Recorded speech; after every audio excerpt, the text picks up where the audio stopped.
Halo teman-teman semua, selamat siang waktu Indonesia Barat.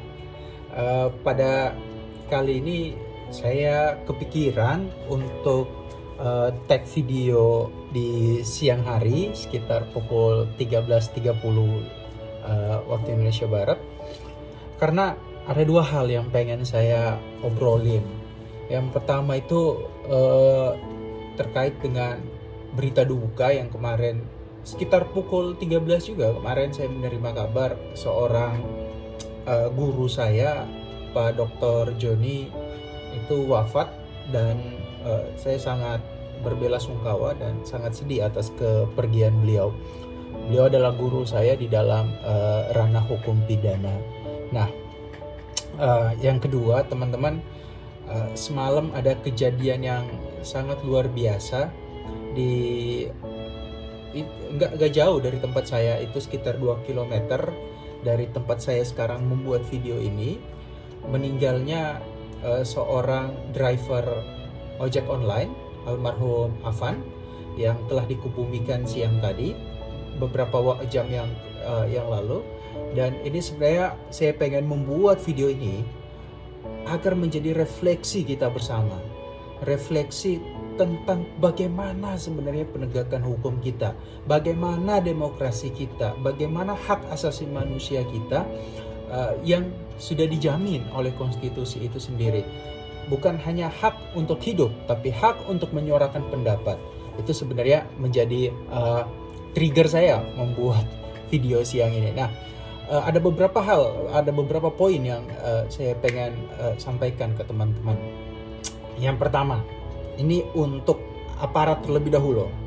Teman-teman, adik-adik, abang-abang saya yang masih berseragam, ini dengan segala takzim dan hormat saya kepada abang-abang, kepada teman-teman, dan rasa sayang saya kepada adik-adik, kita kembali berefleksi bahwa seragam yang kita kenakan itu adalah seragam yang dibeli dari cucuran keringat rakyat, dan itu bukan digunakan untuk menghantam rakyat. Mobil taktis, ini terutama untuk teman-teman yang di lapangan nih. Pengendalian emosi itu yang paling penting teman-teman. Menyebarkan cinta kasih itu yang paling penting di lapangan. Saat mahasiswa, saya juga orang yang turun aksi, bahkan pimpin aksi. Saat ya itu bisa ditanyakan ke teman-teman seperjuangan saya saat itu. Nah, singkat cerita teman-teman, ayolah kita kembali melihat refleksi pasal 2 Undang-Undang 2 2002. Dan kalau Anda membaca undang-undang itu, mungkin ada di antara teman-teman yang bekerja sebagai anggota Polri belum membaca undang-undang itu. Nah, dalam undang-undang itu teman-teman ada satu kalimat pengayoman. Jadi di situ diatur tuh di dalam pasal 2 teman-teman, bahwa Anda sebagai anggota polisi, anggota kepolisian itu diberikan wewenang untuk menegakkan hukum, untuk mengayomi masyarakat. Dan di dalam pasal 4 undang-undang yang sama dikatakan dalam penegakan hukum itu mengedepankan aspek hak asasi manusia. Nah, polisi itu sebagai representasi negara. Seragam yang Anda kenakan, pangkat yang Anda gunakan, itu adalah kehormatan yang diberikan oleh negara kepada Anda. Nah, di dalam konteks hak asasi manusia, Anda nih sebagai representasi negara itu punya 3 kewajiban utama. Kewajiban pertama, how to fulfill. Kewajiban kedua, how to protect. Yang ketiga itu how to respect. Nah, ini yang menjadi diskursus penting di dalam penegakan hukum. Jadi jangan sampai saya udah waktu nonton videonya itu miris juga, itu sebenarnya bisa direm.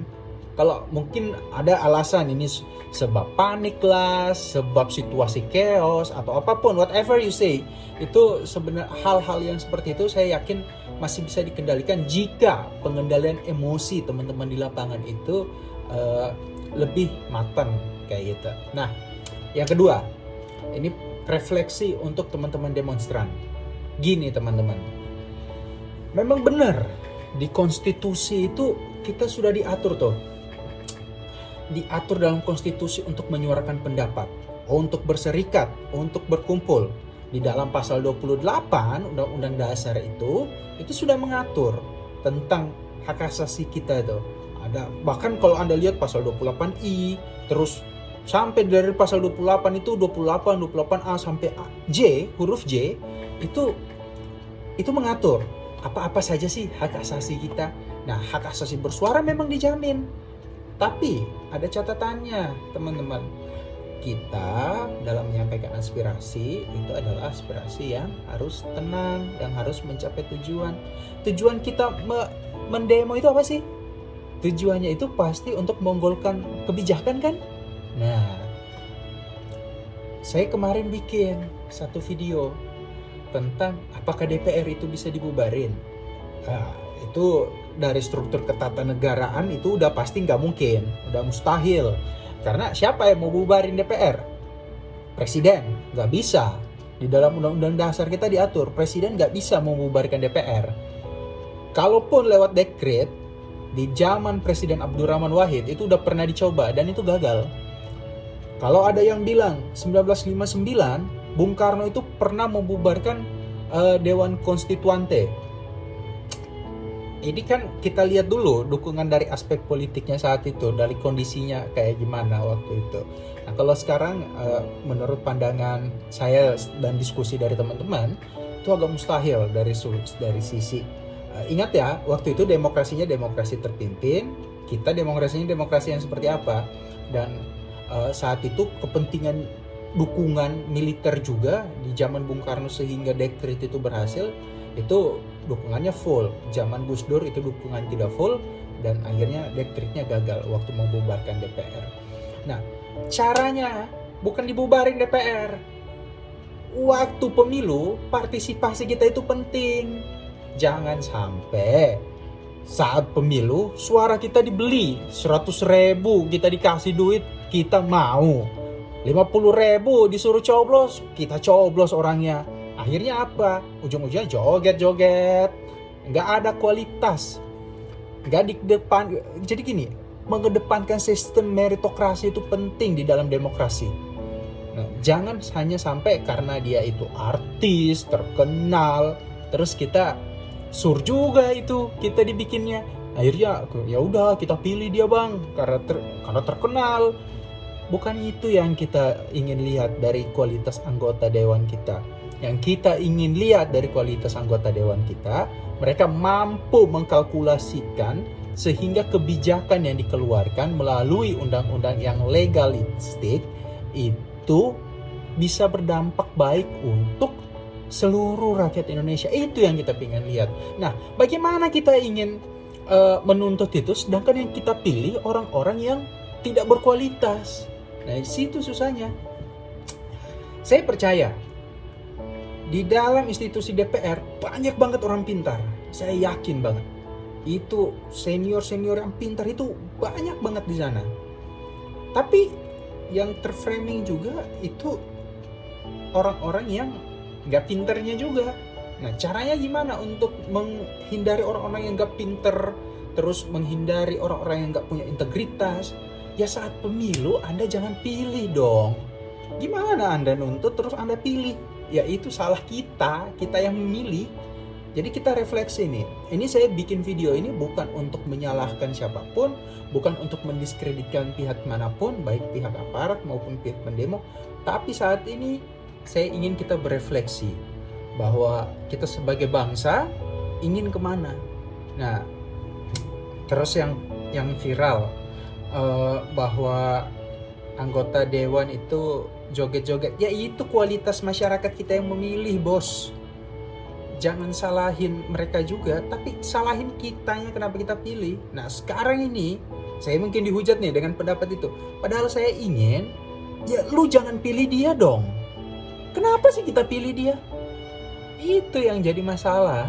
Nah, makanya itu yang menjadi tragedi di dalam demokrasi. Dan ini memang menjadi diskursus teoritis juga. Demokrasi itu suara kita itu ya seperti ini. Vox populi vox dei. Akhirnya ya kualitasnya seperti itu, mencerminkan masyarakat kita yang suka joget-joget Nah, akhirnya anggota dewannya juga yang kayak gitu. Nah, itu yang menjadi kadang saya miris juga. Itu waduh, kasihan kita. Nah, yang selanjutnya teman-teman, ini mungkin sekaligus penutup untuk aparat, teman-teman, adik-adik, abang-abang, please gunakan tanda-tanda kehormatan di seragam Anda itu dengan sebaik-baiknya. Gunakan untuk betul-betul menegakkan hukum, menegakkan aturan yang menjunjung tinggi hak asasi manusia, mengedepankan supremasi hukum, mengedepankan equality before the law. Dan ini sebenarnya miris kenapa harus ada kejadian seperti Afan ini yang tadi malam, itu sangat miris. Tapi itulah yang harus kita ambil pelajaran. Ini bukan yang pertama, tapi sebisa mungkin ini yang harus menjadi yang terakhir. Meskipun tadi pagi saya diskusi nih sama teman-teman, apakah ini yang pertama? Jelas tidak. Apakah ini yang terakhir? We don't know. Kita nggak akan tahu apakah ini yang terakhir atau enggak kalau sistemnya masih kita pertahankan dengan sistem rekrutmen yang seperti ini, pendidikannya, kurikulum teman-teman. Sorry to say, ini kurikulum teman-teman kepolisian kemarin ada yang bedah kan, itu yang ya kurikulumnya harus dikedepankan lagi, lebih banyak belajar hukum lah, belajarlah KUHP. Nah, saya baru beli beberapa bulan yang lalu nih KUHP yang baru nih. Ini saya baru pindahan dan ini tempat pindahan, makanya bukunya mesti berhamburan. Ini KUHP yang akan berlaku di 2026 nanti. Ini KUHP baru, Undang-Undang 1 2023 teman-teman yang mengatur. Nah, minimal Anda itu belajar KUHP, belajar KUHAP, itu di kurikulum itu harusnya masuk tuh. Dan itu harus dominan. Agar apa? Dalam penegakan hukum sesuai dengan aturan yang sudah diatur gitu. Agar apa? Sesuatu yang gak diatur itu Anda jangan semena-mena menegakkan hukum. Ya sesuai dengan hukum juga, nudum delictum nulla pena sine pravia legi penale. Jadi itu asas yang sampai sekarang masih harus dipegang teguh juga. Jadi kalau untuk menindas itu nggak ada aturannya. Anda dalam demo ketika itu anarkis, orang itu harus Anda lindas, itu nggak ada. Anda tembak nggak ada, nggak boleh pakai peluru tajam itu ditembak. Itu paling peluru karet, gas air mata kayak gitu, water cannon yang seperti itu. Tapi untuk seperti yang semalam itu cukup beres untuk kita. Sistem rekrutmen, sistem kurikulum itu yang harus diperbaiki. Rekrutmennya kemarin itu yang viral ya. Viralnya di teman-teman kepolisian kemarin bahwa minimal itu S1. Itu juga di judicial review di Mahkamah Konstitusi itu ada berita yang saya baca terakhir itu di pasal 21 huruf D kalau saya nggak salah, itu di review bahwa syarat minimum untuk menjadi Polri itu bukan SMU dan sederajat lagi, tetapi itu minimal S1. Itu lagi di GR. Dan kemarin juga di DPR itu ada pembahasan bahwa di revisi Undang-Undang Polri itu harus masuk S1 minimal. Jalur masuk itu harus S1 karena ketika masuk S1 itu diharapkan sumber dayanya itu lebih matang. Dia lebih belajar hukum, itu yang diharapkan. Nah, itulah cuap-cuap kita hari ini teman-teman. Harapannya ini menjadi refleksi. Satu nyawa telah pergi, jangan sampai nyawa-nyawa lain juga ikutan pergi. Kita harap penegakan hukum itu menjadi lebih baik. Hukum harus menjadi panglima, supremasi hukum adalah yang utama. Terima kasih banyak. Billahi taufiq wal hidayah. Wassalamualaikum warahmatullahi wabarakatuh.